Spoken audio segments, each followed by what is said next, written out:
बच्चों,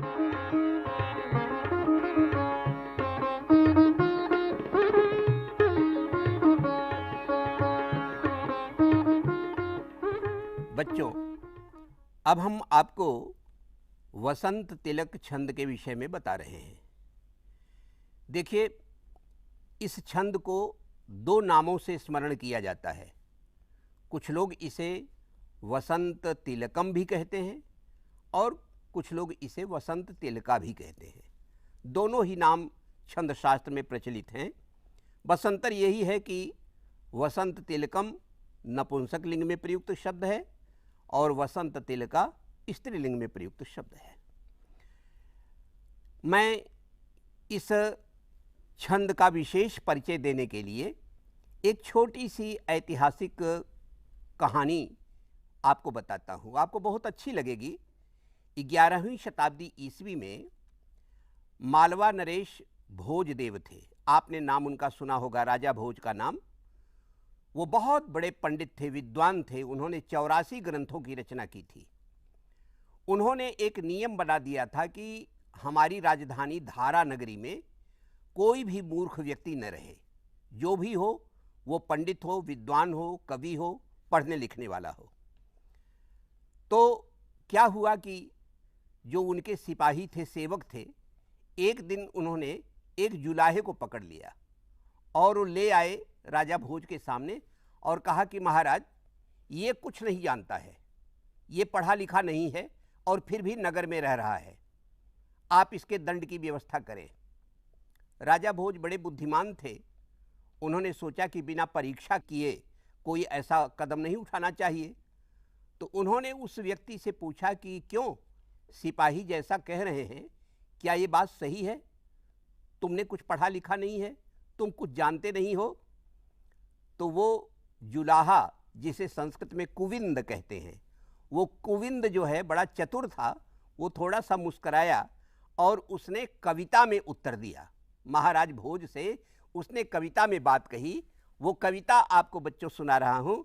उसने कहा, काव्यम करोमि नहीं चारुतरम करोमि, यत्नात् करोमि यदि चारुतरम करोमि, भूपाल मौलिमणि रंजित पादपीठ, हे साहसांक कवयामि वयामि यामि। ये कविता सुनते ही महाराज एकदम चकित हो उठे, क्योंकि इसमें इतना सुंदर शब्द का संयोजन किया गया था। महाराज की ऐसी प्रशस्ति की गई थी जो अच्छे से अच्छा एक विद्वान कवि भी नहीं कर सकता है। तो उसको सुनकर के वो दंग रह गए और उसमें जुलाहे ने कहा कि काव्यम करोमि, महाराज मैं भी कविता लिखता हूँ, लेकिन हाँ नहीं चारुतरम करोमि, ये विनम्रता थी उसकी। उसने कहा कि बहुत ऊंचे दर्जे की कविता तो मैं नहीं करता, लेकिन यत्नात् करोमि, लेकिन महाराज यदि मैं प्रयत्न पूर्वक ध्यान से काव्य लिखूं तो अच्छी कविता भी लिख सकता हूं। और फिर उसने राजा की एक प्रशंसा की, भूपाल मौलि मणि रंजित पादपीठ। राजे महाराजों के जो उनके मुकुट हैं, उन मुकुटों में लगी हुई जो मणियां हैं, उन मणियों से लाल हो जाता है जिनका पादपीठ, जिनका पैर रखने का पीढ़ा। ऐसे है महाराज साहसांक भोजदेव, मैं कवयामी, मैं कविता लिखता हूँ, मैं मूर्ख नहीं हूँ। कवयामी वयामी यामी, और मैं जो है कपड़ा बुनने का काम करता हूँ, और आपकी आज्ञा से अब मैं यहाँ से जा रहा हूँ। चौथे चरण में उस जुलाहे ने ऐसी सुंदर जो है कविता की एक एक अक्षर को घटाया उसने। कवयामी वयामी यामी, कवयामी से क को निकाल करके वयामी कहा, वयामी से व को निकाल करके यामी कहा। राजा प्रसन्न हो गए उसके इस शब्द योजना पर, अक्षर योजना पर, और उन्होंने उसको सम्मानित किया और उसको नगर में उसके रहने की और अच्छी व्यवस्था की। तो इस प्रकार की पंडिताई, इस प्रकार का कवित्व 11वीं शताब्दी में भारतवर्ष में विद्यमान था बच्चों। अब मैं जिस भूमिका के लिए मैंने ये कविता कही बताता हूँ। ये काव्य जो मैंने पढ़ा, ये जानते हो कि किस छंद में लिखा गया है? ये छंद में लिखा गया है वसंत तिलका छंद में। इसी को कहते हैं वसंत तिलका, और इसका लक्षण हमारे आचार्यों ने दिया है, उक्ता वसंत तिलका तब जा जगौगह। उक्ता वसंत तिलका, उस छंद को वसंत तिलका कहते हैं जिसमें अक्षरों का यह क्रम आए। कौन क्रम? तभ जा जगौगह। तभजा जगौगह यानी पहले तगण हो, इसके बाद भगण हो, इसके बाद दो जगण हो, और अंत में दो गुरु अक्षर आए।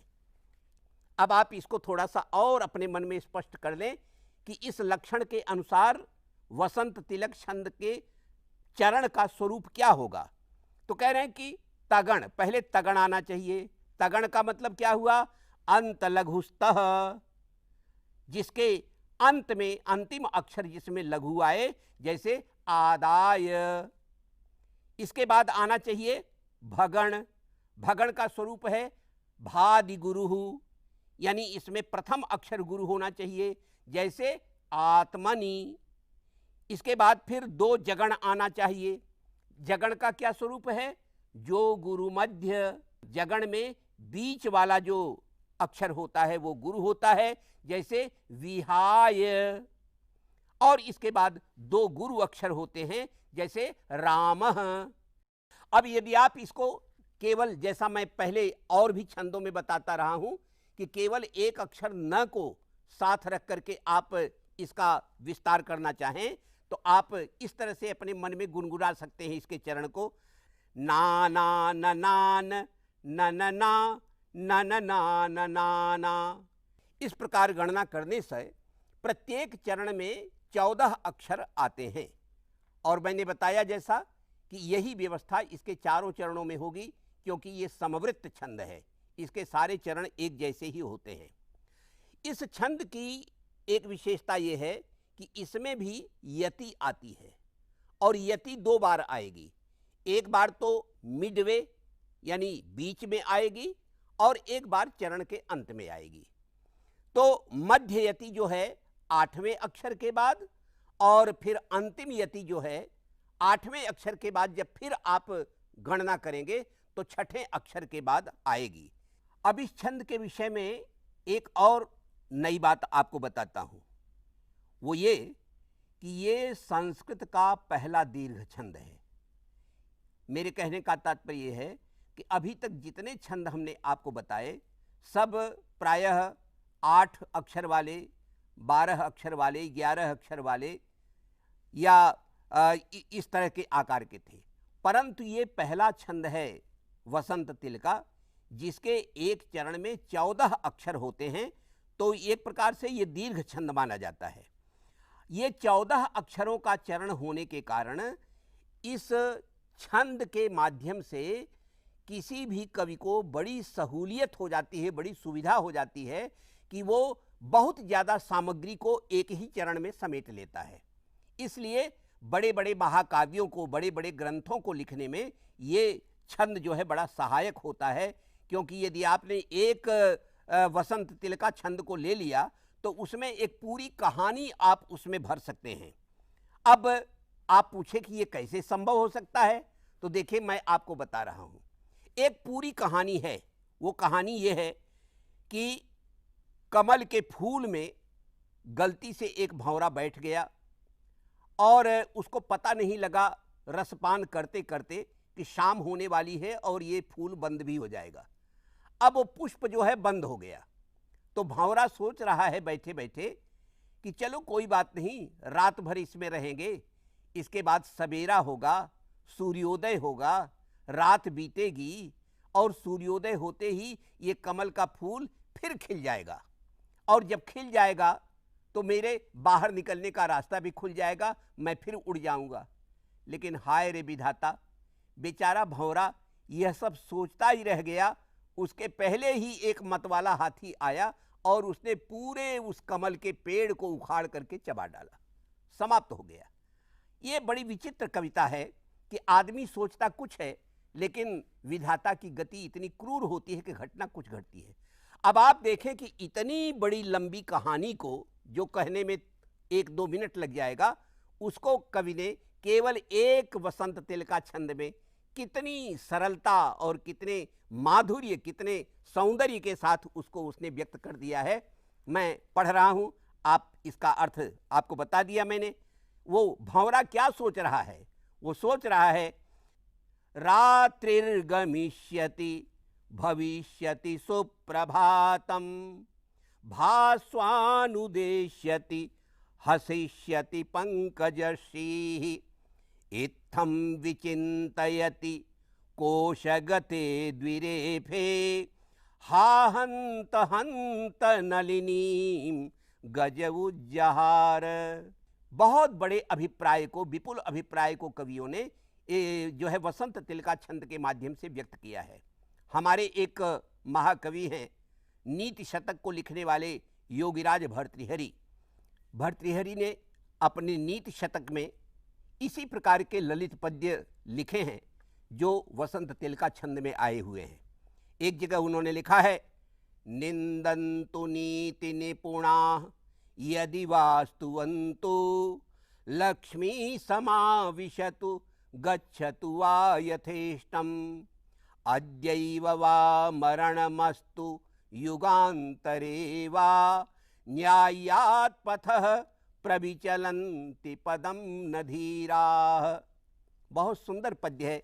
कहा कि निंदन्तु नीति निपुणा यदि वास्तुवन्तु, नीति में निपुण लोग चाहे निंदा करें और चाहे स्तुति करें, लक्ष्मी चाहे आए चाहे छोड़कर चली जाए, आज ही चाहे मृत्यु हो जाए चाहे युगों के बाद हो, लेकिन जो महापुरुष हैं वो न्यायोचित पथ का परित्याग कभी नहीं करते हैं, वो न्याय के पथ पर ही चलते हैं। कितनी बड़ी बात जो है कवि ने इस पद्य में बताया। आगे वो फिर एक बात कहता है श्वान के माध्यम से, लांगूल चालन मधश्चरणावपातम, भूमौ निपत्य वदनो दर दर्शनम च, श्वापिंडदस्य कुरुते गजपुंगवस्तु, धीरं विलोकयति चाटुशतैश्च भुंक्ते। अब इस वसंत तिलका छंद में व्यक्ति व्यक्ति के बीच में अंतर क्या होता है उसको बताया है कवि ने, कि एक तो वो हैं पुरुष जो कि श्वान वृत्ति से जीवन जी रहे हैं, और एक वो हैं जो कि स्वाभिमानी गजराज की तरह जीवन जी रहे हैं। अब श्वान क्या करता है, कुत्ता क्या करता है, अपने मालिक को देखते ही लांगूल चालनम, वो पूंछ हिलाने लगता है, अधश्चरणावपातम, उसके पैरों में गिर करके लौटने लगता है, भूमौ निपत्य वदनो दर दर्शनम च, जमीन पर लेट जाएगा और चारों पैर ऊपर करके अपना पेट दिखाने लगेगा, दुनिया भर की नाटकबाजी करेगा। लेकिन एक और दूसरा हाथी है कि उसको चारा उसके पास लेके जाते हैं लोग, लेकिन वो धीरे से आंख फेर करके जरा सा देखता है, लेकिन फिर दूसरी ओर मुंह कर लेता है, और बड़ी मिन्नत के बाद तब कहीं वो अपना चारा ग्रहण करता है। उसको बड़ा मनाना पड़ता है, बहुत प्रेम से कहना पड़ता है, तब वो जो है भोजन ग्रहण करता है। तो इस प्रकार की प्रवृत्तियां होती हैं। अपने स्वार्थ की सिद्धि करने वाले लोग जाने कितना अभिनय करते हैं, लेकिन जिसमें किसी प्रकार का स्वार्थ नहीं है, जो आत्मबल संपन्न है, उसका जीवन किसी दूसरे ही प्रकार का होता है।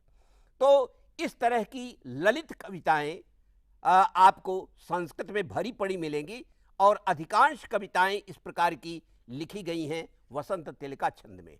मैं बच्चों अंत में एक कविता सुनाने का मोह संवरण नहीं कर पा रहा हूं। बड़ी ललित कविता है और उसी को सुना करके मैं इस छंद का परिचय समाप्त करता हूं। एक बहेलिया है जिसने हिरनी को मार दिया है। उस बेचारी हिरनी ने अभी 2 ही 3 दिन पहले एक बच्चे को जन्म दिया है। आप जानते हैं जब हिरनी मर गई है तो मरा हुआ प्राणी भला क्या बयान देगा, क्या बोलेगा।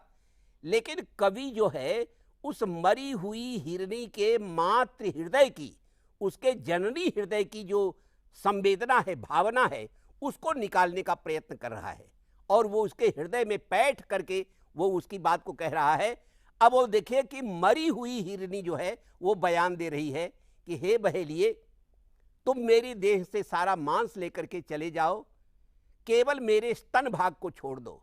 इसलिए छोड़ दो कि अभी 2 ही 3 दिन पहले जो मेरा छौना पैदा हुआ है, जो शिशु पैदा हुआ है, अभी वो केवल मेरा दूध पीना जानता है। अभी वो जो है तृण यानी घास चरने की कला में अभी वो निपुण नहीं है। इसलिए यदि मैं शाम तक नहीं पहुंचूंगी दूध पिलाने के लिए, तो वो मेरा मार्ग देखता रह जाएगा और दूध के बिना वो मर जाएगा। इसलिए कृपा करके मेरे ऊपर बड़ी कृपा करो, तुम जो है मेरा सारा मांस ले लो, लेकिन मेरे स्तन भाग को छोड़ दो। अब बड़ी विचित्र कविता है, और इस कविता में मातृ हृदय की जो पीड़ा है, जो व्यंजना है कि मृत्यु के मूल्य पर भी कोई भी माँ अपने बच्चे के बारे में क्या सोचती है, उसके बिना किस विकलता का अनुभव करती है, ये कविता जो है आपको व्यक्त करती है। आदाय मांसमखिलम स्तनवर्जमंगात् मां मुंच वागुरिक याहि कुरु प्रसादम अद्यापि घास कवलग्रसनानभिज्ञः मन्मार्ग वीक्षण परस्तनयो मदीयः। बच्चों, सुभाषित ग्रंथों में ऐसे ललित हजारों बसंत तिल का छंद मौजूद हैं। आप अपना ज्ञान बढ़ाइए, क्योंकि संस्कृत कविता में इतना आनंद है कि जिस किसी समाज में, जिस किसी भी सोसाइटी में आप 2-4 पद्य पढ़ेंगे तो आप सबका आशीर्वाद आपको प्राप्त होगा, सब आपको प्यार करेंगे।